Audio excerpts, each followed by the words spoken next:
ਇਹ ਸਾਜੀ ਤੁਸੀਂ ਜਿਹੜੀ ਬਾਰੀ ਪੇ ਲਾਉਂਦੇ ਹੋ ਇਹ ਬੰਦੇ ਤੇ ਅੱਗੇ ਜਨਾਬ ਵੀ ਵਿਸ਼ਕਾਰ ਲਾਉਂਦੇ ਹਨ ਦੋਵਾਂ ਪਾਸੇ ਜਗ੍ਹਾ ਛੱਡ ਦਿੰਦੇ ਹਨ ਜੀ ਜੀ। ਤੇ ਇਹ ਜਿਹੜੀ ਤੁਸੀਂ ਪੇ ਲਾਉਂਦੇ ਹੋ ਇਹਦਾ ਕੀ ਕੁਲੀਅਤ ਕੀ ਇਹਦਾ ਫਾਇਦਾ ਕੀ ਜੇ ਇਹਦਾ ਬਾਹਰ ਯਾਨੀ ਕਿ ਬਰਾਬਰ ਲਾਣੇ ਦਾ ਇਹਦਾ ਹਾਂ ਫਾਇਦਾ ਇਹ ਨਾ ਇਹ ਵੇਖੋ ਨਾ ਇੱਕ ਵਾਰੀ ਲੈਵਲ ਵਿਖਾਓ।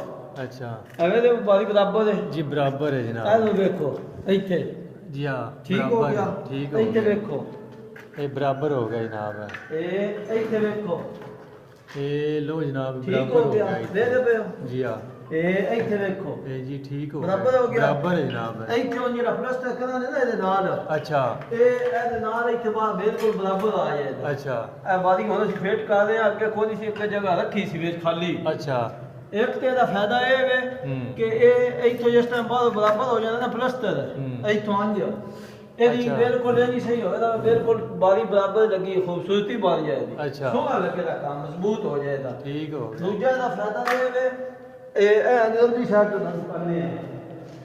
ਦੂਜਾ ਫਾਇਦਾ ਇਹਦਾ ਇਹ ਵੇ ਇਹ ਜਿਹੜੀ ਦਾਦੀ ਅਸੀਂ ਲਾਣੀ ਹੈ ਨਾ ਪਲਸਤਰ ਕਾਲੀ ਛੱਡਣੀ ਹੈ ਅੱਛਾ ਅੰਦਰ ਇੱਥੇ ਕੋਈ ਨਹੀਂ ਮਹਿਸੂਸ ਹੋਣੀ ਗੱਲ। ਅੱਛਾ। ਇਹ ਦਾਦੀ ਲੱਗ ਜਾਏ